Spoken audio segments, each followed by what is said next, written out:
Now a message can be sent to two separate parties tonight. One party to the WNBA because fans not watching on TV, Indiana Fever don't care about that. They don't care about that. The WNBA cares about that. Because if fans are watching on TV, the broadcast networks cares about that.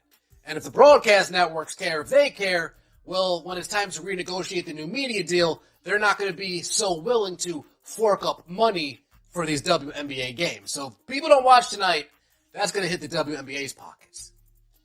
Now, if people don't show up to the game, if tickets aren't being sold... Thousands of blue dots suddenly showed up on the ticket map. That was all the Indiana Fever management could focus on as game time got closer. The team had finally realized they had pushed their fans too far, and now the fans were sending a message back. It was not just a quiet night at the arena. Large sections of the building looked almost empty. Caitlin Clark had officially been ruled out, and the excitement surrounding the game disappeared with her. Fans made it very clear how they felt, and the front office could no longer ignore it. The organization believed people were coming to support the team, but the truth was that many fans were there to watch Caitlin Clark. This became a major wake-up call for the WNBA about what can happen when its biggest star is not protected. Today, to announce Caitlin Clark's injury. They had to bleed the fans dry as long as they possibly could until the injury report was due. Bam! 5 o'clock p.m., injury report's due, Caitlin Clark's out. My question is, because I said this yesterday, people aren't watching these interviews. They're going to check the official account. They're going to wait for the official announcement from the team. My question is, how many people from 10 o'clock in the morning yesterday, when Stephanie White made that announcement during the interview, up until 5 o'clock p.m., in that 7-hour span, how many people bought tickets thinking Caitlin Clark? The controversy started when the team released an injury report that many fans felt came far too late. People had spent the entire day checking social media and waiting for updates, hoping to hear that Clark would play. Earlier reports and comments from Stephanie White had already made fans worry, but the team refused to confirm anything. They kept selling tickets even though they already knew their biggest star would not be on the court. Many fans believed the announcement was delayed on purpose so more tickets could be sold before the bad news came out. When the official update was finally shared, the damage had already been done. Angry reactions quickly spread across social media, and thousands of fans accused the organization of being dishonest. To be the lowest rated game in the CC era, we're not going to watch in protest of you not protecting her throughout her 3 years. Not my video. Shout out to ESP Ben. Boycott the game, don't attend the game, don't watch it on TV. The Fever front office and coach do not support Caitlin Clark, do not support the Fever. Fans, don't show up. Caitlin is hurt because of this organization. They're complicit. Let them go back to the days of having 4,000 fans show up for their games. Wow. Thank you, WNBA, for taking the... Fans reacted immediately, and the response was bigger than almost anyone expected. Social media was filled with angry comments, protest messages, and posts from disappointed supporters. People were upset not only because Caitlin Clark was missing the game, but because they felt the team had not been honest with them. Many fans had spent a lot of money on tickets, travel, hotels, and other expenses, only to find out they would not get to watch the player they came to see. For many people, this was no longer just about one missed game. It became a much bigger issue about trust. A growing number of new fans felt the franchise cared more about making money than being open with its supporters, and many believed that trust had now been seriously damaged. I am out too. Tell management and owners they can F off. They have blood on their hands. Sorry to the rest of the girls, but I just can't. Boycott. Whoa. Boycott Indiana Fever until they trade Caitlin Clark or fire Stephanie White. I'm out too. I don't think I'll watch tomorrow. Folks, I'm seeing a lot of these names. These are avid fans. People that watch consistently saying I'm out. Then you have this post by the Indiana Fever. Calling all Gamecocks. Secure your exclusive Fever South Carolina hat by purchasing a ticket for our matchup against... You only have to look at the ticket map to see what was really happening. As the game got closer, thousands of seats were still available because very few people wanted to buy them. The large number of blue seats on the seating chart made it clear that the Fever had a serious problem, But the team did not seem to realize it until it was too late.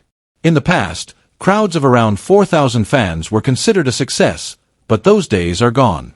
Now the team needs nearly 17,000 loud and excited fans to fill the arena and keep the business strong. Instead, the building looked almost empty, and resale ticket prices dropped much faster than anyone had expected. Wow.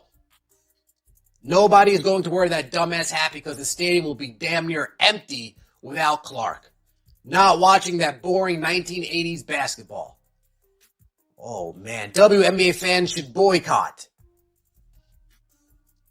You guys are in for a rude awakening tomorrow when nobody shows up. Man, I am interested to see how many people won't be in the building. I'm interested to see what these ratings will or will not look like. Because if we don't get ratings, if they hold on to these ratings and they don't release them to the public. The ticket price dropped to just $15 before the game started. Only a month earlier, this team had one of the hardest tickets to get in all of professional sports. Seeing tickets sold for only $15 was shocking and embarrassing. It showed that the Caitlin Clark effect works in both directions. When she is on the court, millions of people want to watch. But when she is out, especially after fans believe the team failed to protect her, many people lose interest and stop watching. This was more than fans skipping one game. It was a powerful message against the organization's decisions and the way many people believe it has treated its biggest star. Things like mow my lawn. Wow.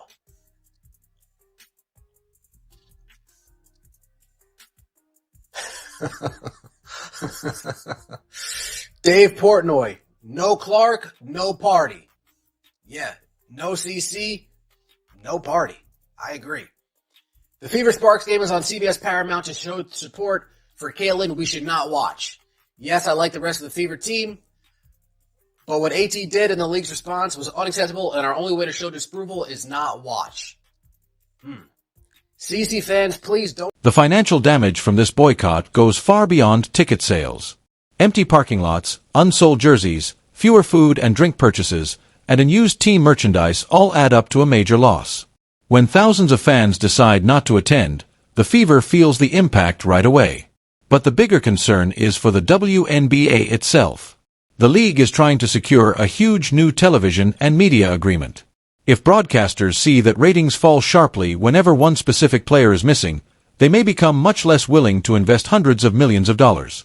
That is why many people believe the fans are sending a message the league cannot afford to ignore. We're about 11 hours from tip-off now. Look at all that blue. Look at all that blue. Tons of tickets available. Thousands of empty seats available. Thousands. Thousands of empty seats. All over the building. All over the arena. You can get your tickets. Look at all those seats. $15 to get in the door.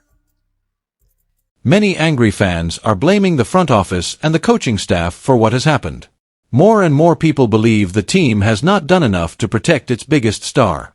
Fans have watched game after game as Caitlin Clark takes hard hits that many believe would lead to fouls or fines in other professional leagues. At the same time, many people feel that the coaching staff has not done enough to stand up for her.